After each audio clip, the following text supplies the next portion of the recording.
Mga kabida, sa magandang oras sa lahat at welcome po sa aking channel. Ito, magandang discussion po, ano?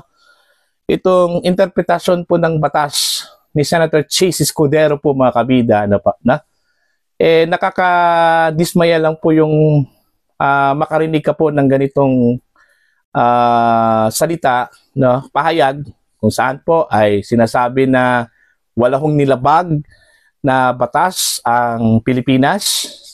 Hindi ho nilabag ang soberenya po ng Pilipinas dito ho sa pagkakaaresto po, mga kabida, kay dating Pangulong Rodrigo Duterte at yung pagpapadala po sa kanya doon ho sa International Criminal Court. Ano po na? Sa isa pong post po, mga kabida, ng The Philippine Star, okay, babasahin ko lang po ito, ha. Duterte's ICC arrest did not breach Philippine sovereignty, says Escudero. Okay?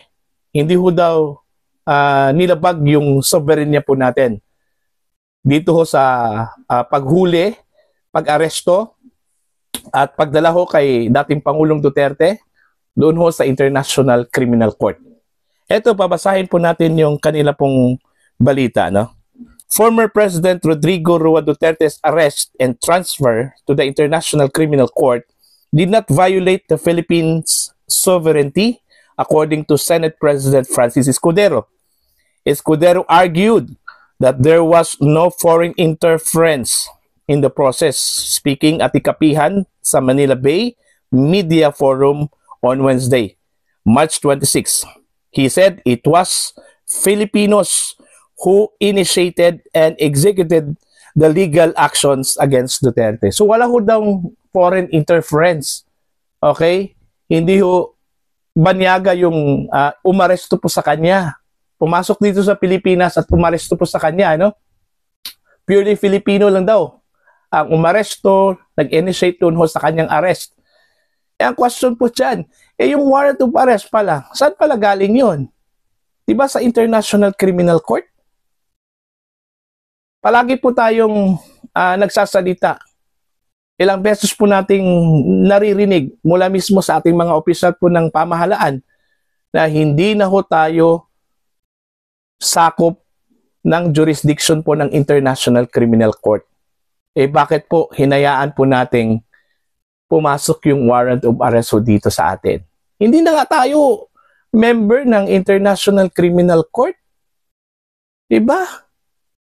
Paano po hindi nilabag yung ating sovereignty? Yung palang pag-honor natin doon ho sa warrant of arrest coming from the International Criminal Court, paglabag na yun. Hindi na nga tayo miyembro. Paulit-ulit yung sinabi ni Bongbong Marcos, Mr. Senate President. Diba? Hindi pa rin natin maintindihan yun. Patuloy pa rin nating pinipikit yung ating mga mata na pinasok na po tayo ng dayuhan. Ano? Eto pa. No foreigners intervene there, he said. Okay? He further noted that Duterte had no pending cases in the Philippines, so no domestic court was deprived of jurisdiction.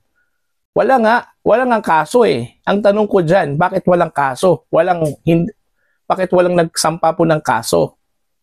Diba? Yung kanila hong contention ng mga complainants, hindi ho sila makapagsampa ng kaso during the time of Duterte kasi nasa power pa po si Duterte.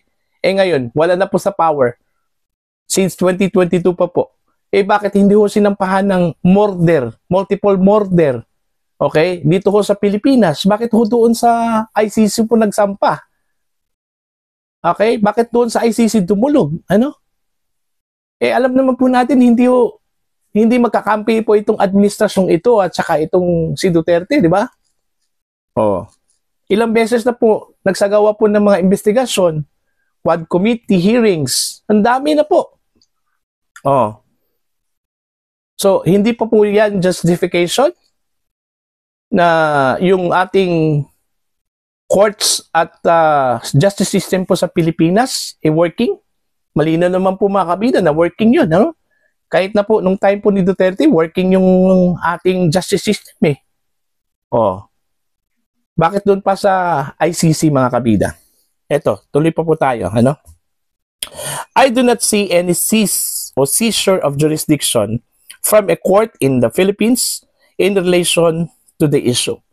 The Senate President also challenged the Duterte's clan inconsistent stance on the Rome Statute and ICC jurisdiction, referring to Vice President Sara Duterte's arguments about the Philippines' withdrawal from the ICC. Paano ho naging inconsistent? Malinaw, since from the very beginning, malinaw po yung stance po ng mga Duterte. Hindi na ho tayo miyembro, kaya umalis nga tayo noong 2019, di ba? At yung stance na yun, inadapt po ng Marcos administration na hindi na po tayo miyembro since 2019. Yun yung nakakalito Patuloy po nating sinasabi na hindi na po tayo miyembro, wala na po tayo sa jurisdiction, but the fact is, yun, inu-honor pa rin natin. No? Parang ginawang tanga yung mga Pilipino ho dito, mga kabida. No? So, yun. Anyway, iba't ibang interpretasyon yung batas Maintindihan po natin ito pong si Senator Cheese. Iba yung kanyang interpretasyon ng batas. Ano? Kung pakikinggan po natin yung ibang mga abogado, maraming nagsasabi na mali yung ginawa po ng Pilipinas, ng gobyerno. Okay? Yung manner of arrest. Okay? Na hindi ho binigyan ng due process. Tapos, yung kay Jesus Cordero, wala hong nilabag. Alright? So, okay lang po yun. Ano? Pero nakakadismaya lang po coming from a Senate President, no?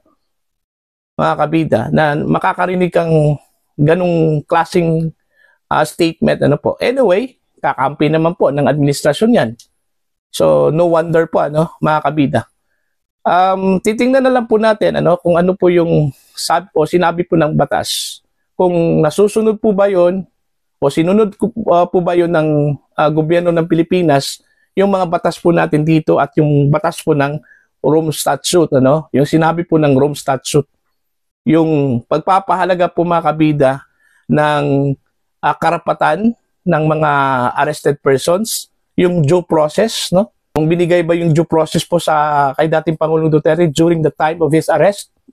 Kasi ang iginigiit po ngayon ng defense panel, no? Ng kampo po ng ni dating Pangulong Duterte na nilabag po ng otoridad po ng Pilipinas yung karapatan po ni Digong during the time of his arrest at yung question po ng jurisdiction po mga kabida.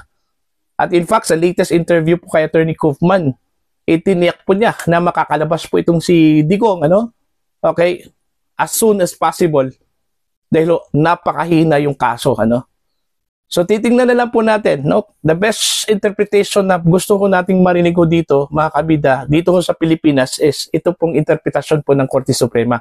Ang problema, wala ko tayong naririnig mula sa kanila.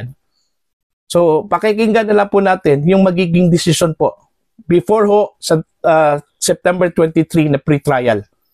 Kung yung kaso na isinampalaban po kay Digong, admissible po ba o inadmissible po ito, Okay. So, para sa inyo, sa mga gustong mag-comment, you can comment down. Sa mga hindi pa po subscribers sa aking channel, please subscribe. Just click the subscribe button, click the notification bell, click all para updated po kayo mga kabida sa aking mga